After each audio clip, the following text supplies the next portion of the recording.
Então, pessoal, eu me chamo Diego Matos, tá? Sou MVP Microsoft na categoria Azure Cloud Native, tá? E trabalho como CTO na Cloud2Go, uma empresa de consultoria de cloud. Vai ser legal até o link que a gente vai fazer com essa palestra com o meu xará Diego, que estava falando anteriormente, que a gente viu ali que pegou alguns problemas de rede, de DNS, que ele comentou que esses problemas costumam acontecer.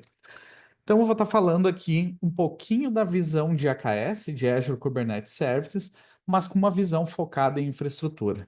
Então, a gente vai falar de rede, segurança, mas vou avançar aqui para os próximos slides e a gente já começa essa conversa. Então, nossa agenda aqui, uma visão geral do Kubernetes e do AKS, tá? Algo bem básico mesmo, só para colocar todos na mesma página, caso alguém não conheça, né? Que eu acho um pouco difícil aqui pelo público do evento. Aspectos críticos de infraestrutura, e eu vou estar mesclando com algumas demonstrações práticas. Então, eu não vou deixar todas as demonstrações para o final. Conforme eu vou falando de algum assunto, eu vou trazendo isso para a tela no portal, até para ficar mais dinâmica e a gente poder entender aqueles conceitos que estão sendo apresentados, certo? Beleza? Então, só definindo aqui, né, de forma bem resumida o que é o Kubernetes, né? Orquestração de containers. Então, uma plataforma de código aberto, projetada para gerenciar containers de uma maneira eficiente. Então, a gente automatiza com ela implantação, escalonamento e manutenção, permitindo que os desenvolvedores foquem em criar valor enquanto a infraestrutura é gerida de forma eficiente como base para as aplicações nativas em nuvem. Então, o Kubernetes é amplamente utilizado em arquiteturas modernas, garantindo aí, né, flexibilidade e escalabilidade. Então, bem básico o conceito aqui, só para a gente situar todos na mesma página. E falando de AKS, né, o Azure Kubernetes Services, o serviço da Microsoft para gerenciamento de Kubernetes, tá? Então, ele simplifica o gerenciamento, a execução desses containers dentro do Azure, a gente tem ali toda a parte do control plan, que é gerenciado pelo Azure. Aqui fica uma observação, está sem custos adicionais, tá? Mas quando a Microsoft mudou a cobrança, então quando a gente fala em ambiente de dev que a gente não tem SLA, sim, ele não tem custos, mas quando a gente vai para um ambiente standard, que eu tenho um SLA maior, ou até para um premium, que eu consigo manter uma versão do Kubernetes, minha empresa não quer ficar atualizando, né, de forma obrigatória, como a Microsoft solicita, por até 2 anos, eu não quero fazer atualização desse cluster, eu tenho algo de missão crítica que eu não posso ficar fazendo de forma recorrente essas atualizações, eu posso ir para uma camada premium que tem também outro custo, tá? Então, quando a gente fala sem custos adicionais, a gente fala numa camada free sem SLA. E temos dentro dele também os worker nodes, né, que são de responsabilidade do usuário, com a flexibilidade de configuração. Esses worker nodes são onde eu vou fazer os meus deploys propriamente ditos. Depois a gente faz um drill down em cada aspecto deles e entende um pouquinho mais. Então, né, o control plane ele é responsável por gerenciar e orquestrar o cluster Kubernetes. Então, ele desempenha um papel fundamental lidando com agendamento de pods, manutenção de estado, gerenciamento de escalabilidade e as operações principais. Então, com isso, eu não tenho que me preocupar. Isso fica dentro do Azure, por responsabilidade da Microsoft. Outro ponto, né, das vantagens de a gente trabalhar com o AKS, né, o provisionamento, para a gente criar cluster com configurações padronizadas, as atualizações automatizadas, aplicar patches e upgrades sem downtime. Então, a Microsoft gerencia para mim esses updates, faz todo o ajuste, né, do escalonamento dessas aplicações para que eu não tenha downtime em nenhum momento de atualização. E trabalho também com escalonamento, né? Ajuste de recursos com base em métricas, falando aqui do Horizontal Pod Autoscaler, né? Que é nativo dele, mas a gente pode trabalhar. Renato até provavelmente vai comentar na palestra dele sobre o Queda, para a gente trabalhar com essa escalonamento, né, dos pods dentro da minha estrutura de Kubernetes. Certo? Então, benefícios do AKS para infraestrutura, né? Quando a gente fala de infraestrutura. Redução de sobrecarga, então o control plane totalmente gerenciado elimina as tarefas complexas. Então, para quem já teve a experiência de trabalhar com Kubernetes on-premise, sabe que a gente tem muitas tarefas ali operacionais que acabam nos custando muito tempo, muito envolvimento, e quando a gente trabalha com um serviço gerenciado como a AKS, a gente elimina essa etapa. Escalabilidade, ajuste automático com base em demandas de recurso. E toda a parte de segurança integrada, né? Compatível com RBAC, né? Role-Based Access Control, então o controle de permissões ali por papéis dos usuários, e também redes virtuais avançadas, que a gente vai falar um pouquinho também sobre essa parte de network. Então, temos ali o Control Planner, que inclui o API Services, né? Que o API Service, o API Server, né? Seria o ponto de entrada principal uh, para todas as interações com o cluster, né? Então é a parte de API onde vai interagir com o cluster, com meus outros worker nodes. Depois no desenho vai ficar mais claro. Worknodes são as máquinas virtuais que executam os meus pods, que são gerenciados pelo usuário. Então, uma máquina virtual rodando lá dentro do Azure. No caso do AKS é com Virtual Machine Scale 7, eu vou mostrar isso para vocês, para esse escalonamento de nós. E a integração, né, com recursos nativos do Azure, ali, como Load Balancer, Azure Firewall, Application Gateway, rede e armazenamento. Então, consigo ter uma integração desse ambiente. Além disso, eu tenho, né, dentro do Control Plane o API Server, que eu comentei, que é o ponto de entrada, que é onde ele faz as requisições de APIs com meus worker nodes, com o scheduler. Tem o scheduler, né, o Kube Scheduler, que ele é responsável por atribuir os pods aos worker nodes. Então, ele que define as regras, posso definir, né, personalizadas, mas ele define como é que está a carga de cada nó para ele fazer essa alocação ou afinidade de nó, é todo o scheduler que faz esse controle, tá? E o Control Manager, que está aqui, que é o conjunto de controladores que garante o estado do cluster, atendo o estado desejado. E ali dentro a gente tem o Replica Set, o Deployment, o Node Controller, então todos esses controllers ficam gerenciados pela Azure. E tem o etcd, né, que é o banco de dados ali, a gente pode dizer, chave e valor, que armazena todos os dados do cluster. Então, ele é a fonte de dados, né, para saber o estado do cluster, todas as configurações. Então, fica dentro do etcd. E por outro lado, nós temos aqui a parte dos nós, que são gerenciados pelos usuários, os worker nodes, né? Onde eu tenho ali o meu kubelet, né? Que gerencia as executações dos containers naquele nó. O container runtime aqui, que pode ser é o software que executa os meus containers, né? Como, por exemplo, o Docker, Containerd, etc. E o kubeproxy, que gerencia as regras de rede para permitir a comunicação entre os serviços. Então, o kubeproxy que trabalha dentro do nó para garantir a comunicação de rede. Então, essa seria uma arquitetura mais macro.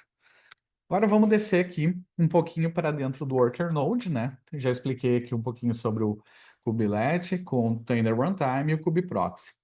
Então, aqui o kubeproxy, ele que vai se comunicar com a interface de rede, com a minha Azure Virtual Network, da minha Azure Virtual Machine. Então, ele que vai fazer esse meio de campo entre a minha Virtual Network, a minha VNet, com a interface de rede e os pods que estão sendo executados dentro daquele nó. Então, um ponto crucial. Depois a gente vai avançar para redes e vai falar um pouquinho mais. Tenho aqui os meus pods, né? Com meus N containers, e tenho aqui a parte de integração com Azure Disk, né, para Persistent Disk, ou Azure Files, né, que é uma função do Azure Storage, onde eu consigo trabalhar com protocolo SMB e etc. E também posso integrá-lo ao meu cluster AKS para que eu tenha um storage persistente, certo? Falando agora um pouquinho de integração com redes virtuais, né, com VNet. O que ela nos provê, né? Primeiramente, isolamento de rede. Então, as minhas virtual networks VNets permite a segmentação e segurança entre os recursos. Então, quando eu faço o deploy de um cluster AKS, provavelmente ou ele vai ter que ter comunicação com a internet, ou ele vai comunicar com outros recursos que estão na minha rede na nuvem, ou eu vou ter um multi-cloud, essa minha VNet vai estar conectada com outra cloud que eu vou precisar comunicar esses recursos, ou também comunicando com o meu ambiente on-premises. Então, a gente faz um isolamento de rede e consegue ter controles quando eu conecto esse AKS na minha VNet. A gente trabalha hoje dentro do Azure com dois modos de rede, tá? Até abril de 2013 eram. Hoje são três, né? Mas um com duas versões. E até abril de 2013 a gente só tinha duas versões, que é o Azure CNI e Kubernetes. E o Azure CNI tem duas funções que eu vou mostrar um pouquinho para vocês. E o planejamento de IPs, evitar esgotamento e prever crescimento futuro. Ah, vocês vão entender por que desse ponto, tá? Então, a gente pegou diversos problemas onde o cliente criava o cluster, a gente costuma não olhar para esses pontos, vou criar dessa forma, vou usar o Azure CNI, etc., next, finish. Funcionava o cluster quando precisava o upgrade, quando começava a aumentar o número de pods, eu começava a enfrentar problemas de rede, certo? Então, eu o Renato, o Walter, que está aqui também, o Bruno Brito, já discutimos bastante disso e era um problema comum. E a Microsoft fez algumas melhorias para ajustar isso. Então vamos falar primeiramente do Kubernetes, tá? O Kubernetes, eu tenho meus dois nós aqui, o nó 1 e o nó 2, e eles estão conectados a uma Azure Virtual Network, a uma VNet. E o que acontece é que a gente pode ver que eu tenho a minha VNet com endereçamento 192.168.0.0/16 e eu tenho aqui uma subnet, que é a minha node subnet, com endereçamento 192.168.1.0/24. E aqui a gente pode ver que quem recebe o IP da minha VNet são somente os nós. Então, cada nó que eu escalar irá receber um IP. Só que os pods vão trabalhar em outro endereçamento. Então, eles vão ter uma rede interna para trabalhar com esses IPs e eu só vou fazer um NAT para chegar na minha VNet. Aqui, dando um exemplo, podemos dizer da seguinte forma. Esqueça o IP público e IP privado que eu vou falar aqui, é mais para contextualizar. Eu estou aqui na minha rede interna e eu tenho diversos recursos conectados dentro da minha casa. Para eu acessar a internet, eu preciso sair por um IP público. Então, eu vou fazer um NAT. Então, é isso que acontece aqui, que poderia ser a minha rede residencial aqui, com meus recursos conectados, e quando eu vou sair lá para a minha VNet, eu utilizo um outro IP, eu faço um NAT, né, para chegar nos recursos dessa rede. Então, isso me facilita que eu não entrego nenhum IP por pod, etc. Fica só os nós recebendo esse IP da VNet. Vou mostrar isso aqui para vocês já no portal do Azure. Então, tem alguns cluster Kubernetes aqui e vou mostrar para vocês este daqui. Então, ele está trabalhando com a Network Configuration Kubernetes. E se eu for para os detalhes dela, eu vou ver que eu tenho um endereçamento de pod, que é aquele endereçamento interno que eu mostrei para vocês ali, e tenho um de serviço, que daí esse sim são os meus pods. Então, ele está integrado com a minha Virtual Network e vamos ver o que a gente tem conectado nessa Virtual Network. Eu tenho somente os três pods, os três nós conectados. Então, é só os três nós. Meu cluster possui três nós. Vamos voltar nele só para a gente confirmar. Vamos aqui nos nós. Node pools. Então, eu tenho três nós aqui. E cada um está recebendo um IP da minha rede privada, certo? Quais as vantagens, né, de utilizar o Kubernetes? Ele tem um menor consumo de peso, os pods não utilizam endereços IPs entregues da subrede da VNet, e simples para configurar para clusters pequenos e isolados, tá? Ele tem algumas limitações nessa arquitetura de Kubernetes, que é a escalabilidade limitada, não é recomendado para grandes clusters ou ambientes de produção. E menor conectividade, comunicação direta entre pods e recursos da VNet pode exigir uma configuração de NAT, load balancer, etc. E o cenário ideal dele é cluster pequenos ou isolados, onde não há necessidade de alta conectividade, tá? Então, esse é o primeiro que a gente trabalha aqui. Depois a gente vai falar do Azure CNI Overlay, tá? Esse que foi lançado em abril de 2013, esse daqui não existia. Então, da mesma forma que o Kubernetes, quem recebe também os IPs são meus nós. Então, aqui nesse exemplo aqui do desenho, eu tenho dois nós, cada um recebendo seu IP, e os pods com uma rede interna separada, fazendo o NAT para minha rede local, certo? Então, aqui da mesma forma que o outro, quem recebe os IPs são os nodes. Vamos voltar aqui nos nossos clusters para eu mostrar para vocês isso daqui também. Então, esse daqui é o overlay, no cluster AKS. Network Configuration, Azure CNI Overlay. E se eu for aqui na parte de networking, selecionar minha VNet e ver os recursos conectados, eu vou ver que eu só tenho nesse cluster aqui, eu só tenho dois nós. Então, aqui estão os IPs dos dois nós conectados na minha VNet, certo? Quais as vantagens dele? Perfeito para clusters grandes, diferente do Kubernetes, ele foi projetado para clusters grandes. E ele evita o esgotamento de IPs, porque da mesma forma que o Kubernetes, quem recebe os IPs da minha VNet são os nós e não os pods, tá? Então, qual é o cenário ideal para ele? A gente tem muitos pods e quer evitar esse esgotamento de uma subnet, então utilizar o Azure CNI Overlay. Hoje é o que eu mais recomendaria, tá? Para ambientes mais complexos de cluster, a não ser que eu tenha algum requisito que não me deixe usar o CNI. Agora nós temos o Azure CNI Node Subnet. Esse que somente existia antes de abril de 2023, tá? E o que era o problema dele? Que cada pod recebia um IP da minha virtual network. Então aqui, em vez dele fazer um NAT, ele só tinha um bridge, e cada pod que eu subia dentro do meu ambiente, esse pod alocava um IP dentro da minha VNet. O que acontece? Se eu criei um /24 lá, tenho 252 IPs disponíveis. No caso do Azure, né, cortando os que não são disponíveis. Tem 252 IPs disponíveis. Eu subo lá 253 pods dentro do meu cluster, já tem um esgotamento de IP, esse cluster vai parar. Ou vamos dar outro caso, eu nem tenho 250, eu tenho 140. Só que eu vou fazer um update, o AKS vai fazer um update, ele vai duplicar esses pods para não deixar minha aplicação disponível e vai precisar alocar esses IPs para destruir o outro nó. Então, o que acontecia? Quando eu ia fazer um upgrade, o cluster falhava porque não conseguia alocar esses IPs.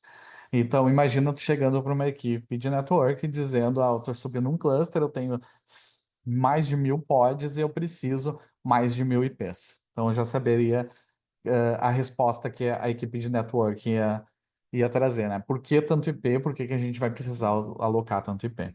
Então, ele tem algumas vantagens, né? Que é a conectividade completa, os pods podem se comunicar diretamente usando a VNet. Não que eles não possam fazer isso internamente, mas eles poderiam fazer utilizando a VNet. E mais simples para cenários onde os pods precisam ser tratados como parte da mesma rede ou outros serviços, tá? As desvantagens eu já citei aqui, né? Que é a gente não ter um esgotamento de IP por cada pod alocar um endereço IP dentro da minha VNet.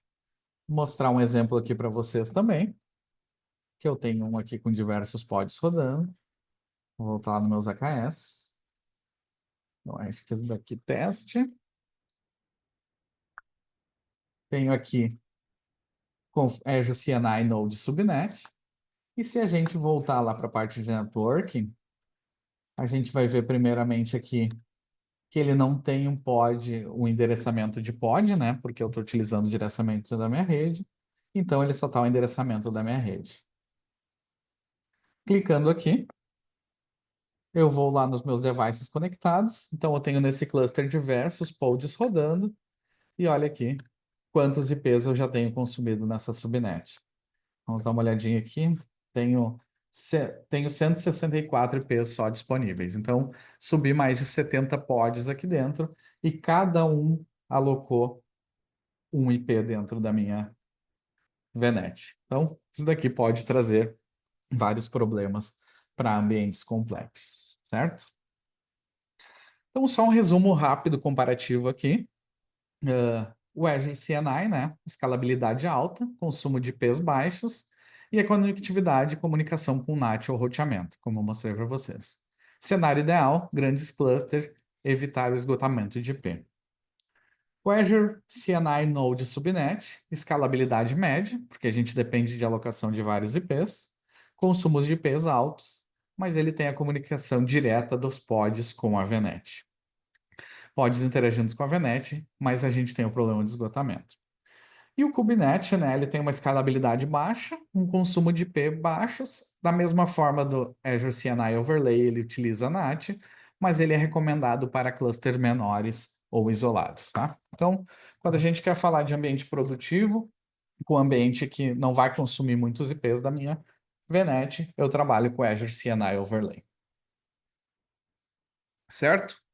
Então, aqui foi para a gente entender um pouquinho sobre esse primeiro ponto, que é a parte de conectividade dos meus clusters dentro do Azure. Falando de alta disponibilidade do AKS, tá? Primeiro ponto, zonas de disponibilidade, distribuição dos meus nós entre diferentes data centers. A Microsoft recomenda que num cluster AKS de produtivo eu tenha no mínimo 3 nós. E que esses nós, para que eu tenha alta disponibilidade, eu divida ele por zonas de disponibilidades. O que seriam essas zonas de disponibilidades? A gente tem aqui uma região, como ele está mostrando aqui embaixo, tá? Uma Azure Region. Então, vamos dar o exemplo da South Brasil aqui, a nossa região do Brasil.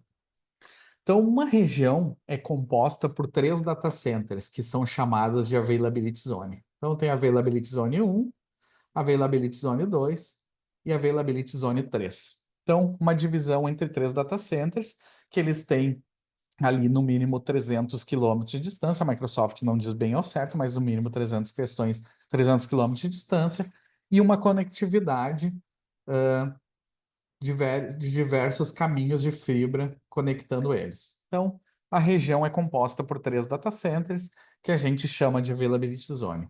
Quando eu falo de alta disponibilidade, o recomendado é que eu distribua esses nós nas 3 availability zones para que eu tenha mais alta disponibilidade. Deu uma falha geral no data center, eu vou ter o outro data center para deixar meu ambiente disponível. Então, eu vou mostrar para vocês aqui no cluster também. Eu tenho esse daqui, por exemplo, aonde eu tenho aqui meus nós, meus node pools, tá? Eu posso criar mais de um node pool, nesse caso eu só tenho um. O porquê que a gente criaria mais, né? O Node Pool, ele tem um modelo de máquina virtual aqui. Então, vamos esperar ele carregar. Eu tenho um modelo de máquina virtual, Standard ESV2, e eu estou rodando um workload que precisa, por exemplo, de mais consumo de memória e não tanto de CPU.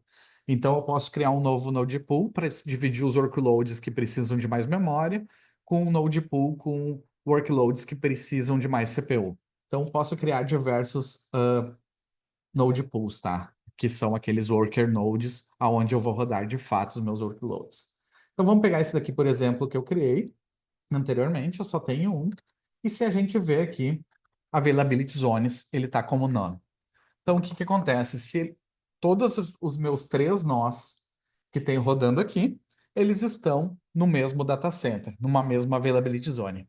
Se der uma falha nessa availability zone, dentro da região do Brasil, a minha aplicação está totalmente indisponível, certo? E o que que é recomendado que a gente faça? Que quando a gente faça a criação desse cluster, a gente determine, por exemplo, como está este outro cluster que eu tenho aqui. Voltando lá nos meus node pools, tem um node pool único, e aqui, Availability Zone, ele está distribuído nas 3 zonas. Eu estou trabalhando aqui na região com essa máquina aqui no East West, mas então no Brasil também eu teria da mesma forma. Então, eu distribuo entre três zonas. E quando ele escalar, ele vai fazer essa divisão. Então, isso é muito importante. Deu uma falha no data center, eu tenho outra zona com o meu recurso rodando. Não tem custo adicional, tá, pessoal? Eu colocar na zona um, colocar na zona 2, zona 3. Talvez um pouquinho de tráfego de rede a mais que eu vou ter cobrança, mas mínima coisa. Mas vale a pena a gente trabalhar sempre com zonas, certo? Então, como eu comentei ali, já mostrei para vocês na tela, a gente trabalhar com múltiplos node pools para diferentes tipos de workloads, por modelos de máquinas virtuais, por isolamento, eu quero isolar alguns recursos mais críticos e um node pool mais crítico, com modelos de máquinas virtuais XYZ, ou fazer a divisão por modelos de máquinas, hardware, etc. Então, esse é um dos pontos também de organização aqui e de alta disponibilidade. Consigo trabalhar com escalonamento horizontal e vertical, ajuste nos recursos com base em demanda, vou falar um pouquinho mais para frente, e planejamento de recuperação, fazer teste de failover, fazer parar um nó, ver se o outro está respondendo. Então, a gente deve sempre trabalhar com esses testes de failover e backups automáticos. Backups automáticos, quando a gente fala de AKS, eu não preciso fazer backup do nó, o nó é gerenciado a Microsoft, que faz o deploy desse nó. Eu preciso sim ter backup dos meus YAMLs, dos meus deployments, para que se der uma falha naquele cluster, eu faça um deploy rápido em outro cluster também, certo? Falando aqui sobre o autoscaler, tá? A gente tem o HPA, né? Que é o Horizontal Pod Autoscale. Vamos dar o exemplo ali que eu mostrei para vocês. Eu tenho um cluster aqui com três nós, um rodando em cada zona. Então, aqui estão os meus três nós, um em cada zona. E acontece que a aplicação começa a receber diversas requisições e eu coloquei lá, por exemplo, baseado em networking, uso de network, que eu devo escalar o número de pods. Então, o horizontal pod autoscale, o que ele vai fazer? Ele vai criar mais pods dentro desses nós que eu já possuo, certo? Então, primeiro nível, escalo dentro dos nós disponíveis. E se acontecer o esgotamento desses nós? Eu trabalho com o cluster autoscale. O que ele vai fazer? Ele vai trabalhar aqui com o cluster autoscale, onde além de ele escalar os pods, esses nós aqui já estão com a carga praticamente máxima. O que ele vai fazer? Eu posso escalar outros nós. Vou mostrar isso daqui para vocês, que daí eu já mostro aqui por baixo o Virtual Machine Scale 7, que eu criei, citei ali no início, que é onde ficam as minhas máquinas virtuais. Eu vou pegar esse cluster aqui, nós. Tenho aqui meus três nós, como que está o consumo de cada um. E aqui eu posso fazer a configuração de escala automática ou manual do meu Node Pulse, que seria colocar mais um nó dentro daquela estrutura. Pode ser manual, posso mandar escalar de forma manual, ou colocar um autoscale com um mínimo de um nó e no máximo 20, e aqui fazer as configurações. E ele já me traz aqui a linha base, né, de como foi o consumo ultimamente. Mas o que eu queria mostrar para vocês aqui, o Machine Scale Set. Cada node pool dentro do AKS cria um Virtual Machine Scale Set, tá? Que é um recurso do Azure para escalar máquinas virtuais.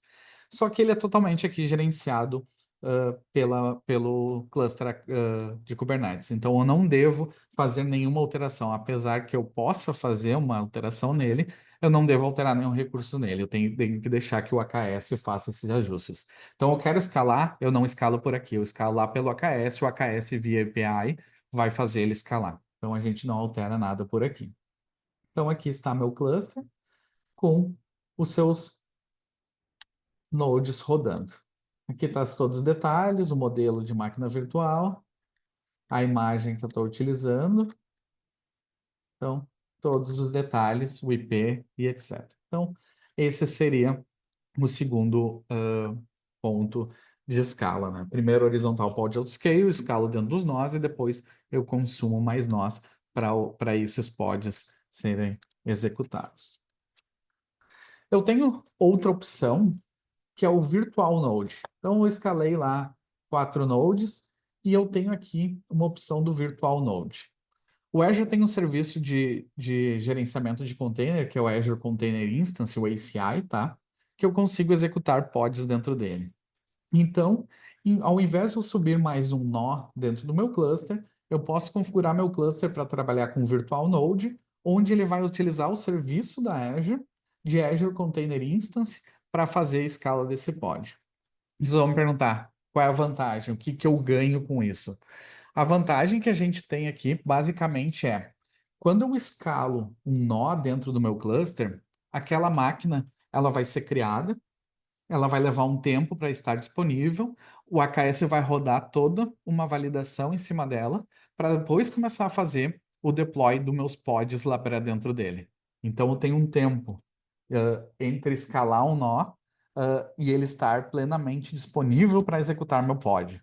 Quando eu quero isso de uma forma mais rápida, eu trabalho com Virtual Nodes. Por quê? Porque o serviço já está pronto lá, criado, só esperando a execução dos pods. Então, ele é muito mais rápido a execução do meu pod dentro do Virtual Node do que eu esperar meu node subir para fazer essa execução.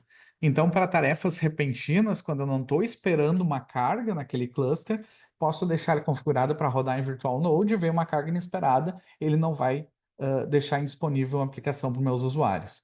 Se eu tenho tempo, eu estou prevendo, eu sei que cresce devagar o meu consumo, então eu posso trabalhar com os outros tipos de nós. Mas se há uma enxurrada, né, um storm ali de requisições, melhor talvez trabalhar com virtual nodes, que o ACI lá já está esperando essas configurações.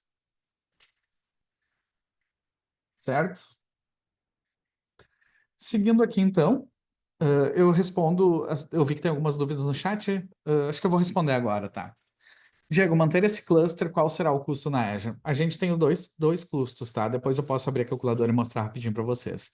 Primeiro, esse que eu falei anteriormente da camada, né? A Free não tem custo, mas ela não tem SLA. A Standard, ela tem um custo ali por hora, mas ela tem SLA, né? Então, para ambientes de produção é recomendado. E a Premium, que eu tenho esse suporte estendido de 2 anos para as versões. Além disso, quando eu mostro os nós ali para vocês, cada nó que eu escalei é uma máquina virtual e ela tem um modelo específico. Então, além do custo de gerenciamento do AKS, eu tenho o custo da minha máquina virtual. Então, isso vai depender do tamanho da minha máquina virtual, quantas eu votei, etc. Certo? São esses dois custos que a gente tem dentro do AKS. Os mais consideráveis, né? A gente tem também ah, custos ali indiretos, como se eu for usar um application gateway, tráfego de rede, mas são custos irrisórios. Os maiores custos mesmo são o modelo da máquina virtual que eu vou utilizar, que eu posso trabalhar com reduções de custo com instância reservada, trabalhar com modelos spot, mas isso fica para um outro momento aí, não vou aprofundar nesse ponto, porque senão a gente não vai conseguir cumprir nossa agenda. Então, seria esse primeiro ponto. Depois, se der um tempinho, eu mostro ali na calculadora o custo para vocês. Matheus Zimmermann questionou: se meu cluster AKS está com Availability Zones configurado como none, isso pode causar problema de disponibilidade caso de falha de uma região específica? Vamos lá. A gente da região tem três zonas ali, como eu falei, a zona 1, 2 e 3. São três data centers. Vamos dar um exemplo que tenha. Isso não é fato, tá, pessoal? É só um exemplo. Que tem um data center aqui em Porto Alegre, um data center no Rio de Janeiro e um em São Paulo. Quando eu faço um deploy com Availability Zone None, a Microsoft vai pegar o que está mais disponível com menos carga e vai jogar. Então, por exemplo, ela jogou aqui para Porto Alegre. Então, está rodando aqui em Porto Alegre. Então, a região Brasil composta por Porto Alegre, Rio de Janeiro e São Paulo.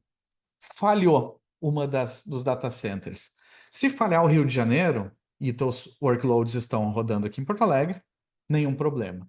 O azar tu vai ter se der um problema aqui no data center de Porto Alegre e as outras duas zonas, Rio de Janeiro e São Paulo, ficar disponível. E tua aplicação está somente aqui. Daí sim, de fato, tu vai ter falha na tua aplicação, tá? Então é basicamente isso. Depois só me diz se ficou claro, senão a gente explica novamente. Falando um pouquinho aqui de segurança, tá? Dentro do Azure a gente tem o Network Security Group, que ele não é um firewall, tá? Ele define regras de tráfego e isolamento de redes. Então eu consigo fazer, dentro das minhas subredes, dentro da minha VNet, eu consigo fazer controle de tráfego entre nós podemos dizer assim, quando a gente tem o nó conectado. Quando a gente tem o pod diretamente conectado, fazer o controle entre pods. Ele não é um firewall porque ele só trabalha na camada 3 e na camada 4, ou seja, ele trabalha com o protocolo TCP, ICMP e UDP, IP de origem, IP de destino, porta de origem, porta de destino. Então é só isso que ele olha. Ele abre ou fecha a porta, ele não tem validação nenhuma de camada 7 a nível de aplicação, URL, nome, etc. Podemos trabalhar com o Azure Firewall e o Web Application Firewall, tá? O Azure Firewall é um recurso para controles de redes, publicações, etc. E o Web Application Firewall, uma proteção contra ameaça externa dentro do Application Gateway ou do Front Door do Azure, onde eu tenho um Web Application Firewall para minhas aplicações web, fazendo essa camada de proteção contra SQL injection, rate limit, etc. RBAC, controle de acesso baseado em funções. Então, consigo dar permissões granulares para meus recursos. Por exemplo, tem um cluster AKS, a equipe de desenvolvimento só consegue fazer deploy lá dentro, a equipe de rede só consegue trabalhar com os recursos de redes desse cluster e assim por diante. Managed Server Identities, tá? Autenticação sem necessidade de armazenar credenciais. O Entra ID, tá? O Entra ID é o novo nome do Azure Active Directory. A Microsoft descontinuou o nome Azure Active Directory, um nome bem conhecido, não me perguntem por quê, e trouxe para o nome Entra ID. O que isso quer dizer? Que se eu tenho meu cluster AKS e ele precisa fazer alterações dentro do meu Azure Firewall, dentro do Azure, eu consigo dar uma permissão para o objeto de cluster lá dentro. Antes eu precisava usar a chave, ele armazenar uma chave, né, para ele conseguir ir lá gerenciar o Azure Firewall. Com a identidade gerenciada, ele vira um objeto lá dentro do meu Entra ID e eu consigo, com RBAC, né, o controle de acesso baseado em funções, dar permissões específicas para ele naquele recurso. Ok? Além disso, o Azure Key Vault, né, que pode ser integrado também com o meu AKS, aonde eu tenho gerenciamento seguro de chaves, segredos, certificados, etc. Da mesma forma ali, posso usar o Managed Identity para dar permissão dentro do meu Azure Key Vault para ele ler, por exemplo, os certificados das minhas aplicações que estão centralizados dentro do meu Azure Key Vault. Ok? Ferramentas de automação dentro do AKS, tá? Falando um pouco de infra, né? Quem é de infra aí não mete a mão em código para trabalhar aí, seja com Azure CLI, PowerShell, ARM Templates, Terraform, se preocupem, tá? Porque hoje em dia a gente, mostrei para vocês o portal aqui, né? O painel, mas a gente não consegue trabalhar com tarefas repetitivas, etc., sem utilizar infraestrutura como código. Então, a gente consegue gerenciar o nosso cluster com Azure CLI e PowerShell para automatização de operações frequentes. ARM Templates, né, que são Azure Resource Manager Templates, algo do Azure. Eu não citei aqui também, mas a gente tem o Bicep também, que ele é parecido com o Terraform, mas eu não vejo que faz muito sentido, tá? Somente para empresas que por algum requisito só vão trabalhar de fato com Azure. Mas o que a gente vê no mercado e utiliza bastante é o Terraform, né, com gerenciamento multi-cloud flexível. Então, se for para uma abordagem de infraestrutura como código, eu recomendo sempre a utilização de Terraform. Deixar o Azure CLI e PowerShell, às vezes a gente precisa fazer algumas demandas administrativas, algum troubleshoot, a gente vai precisar deles, mas ARM Template e Bicep somente se eu tiver algum requisito muito específico que eu vou trabalhar somente com Azure, tá? Qual é os benefícios, né, da automação? Ah, redução de erros humanos com processos padronizados, então a gente consegue padronizar os processos quando a gente trabalha com infra como código. Repetibilidade, recriação de infraestruturas em qualquer ambiente. Vou dar um exemplo aqui, nós, como trabalhamos com uma consultoria, a gente cria diversos clusters para diversos clientes. Então, trabalhando com um template já pré-formado, com uma landing zone pré-configurada, eu não preciso ficar trazendo tarefas repetitivas e navegando dentro do portal, e isso me consumindo um tempo e vindo a também ter falhas e erros humanos, que eu posso errar ali uma digitação, uma tela, etc., alguma configuração. Certo? Documentação viva, né? Os scripts automatizados mantêm uma documentação atualizada. Então, quando eu trabalho com scripts, tenho toda a automatização, aquilo ali não deixa de ser uma documentação, que eu sei como é que tá. Eu olho para aquele código, eu sei como é que tá meu ambiente. Eu trabalhei com pipeline para alteração daquele ambiente, eu sei como estava a versão antes, como está a versão agora, então se eu precisar fica fácil. Antigamente a gente ia lá e tirava um print e guardava num arquivo Word para saber como estava a configuração antes e depois. O Infra como código, a gente supera isso. Então, falando um pouquinho aqui sobre o Terraform, né? Então, definição de recursos, eu posso criar além do AKS, VNet, subnets, clusters, qualquer recurso dentro do Azure eu posso utilizar o Terraform para criação. Execução automatizada, uso de Terraform para provisionar a infraestrutura, então eu consigo provisionar uma infraestrutura inteira do meu ambiente, tem aquela questão de documentação, código salvo, todos os controles. E configuração customizada, ajuste de parâmetros para integração com segurança, certo? Vou dar uma navegada aqui com vocês, fazer uma demonstração rápida ali só de criação de um cluster para a gente entender alguns pontos desse de rede e infraestrutura, tá? Vou trazer aqui para a tela. Então vamos Kubernetes e vamos criar um novo cluster aqui. Então aqui o Resource Group, né? O Resource Group é a organização dentro do Azure, onde eu vou deixar aqueles recursos, né? Podemos comparar com o Windows, uma pastinha do Windows com meus recursos. E que esse Cluster Preset Configuration, tá? O que ele vai me influenciar? Quando eu coloco, por exemplo, Production Standard, ele vai me recomendar um número de nós e um modelo de máquina de configuração de nós. Dev Test, outro modelo. Production Enterprise, outro modelo. Eu vou demonstrar depois para vocês.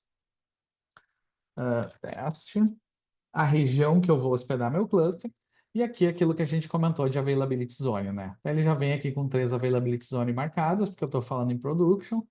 Quando eu coloco Dev Test, ele até tira a Availability Zone aqui, porque talvez eu não vá nem trabalhar com 3 nós. Como é um ambiente de Dev Test, eu posso trabalhar com menos nó.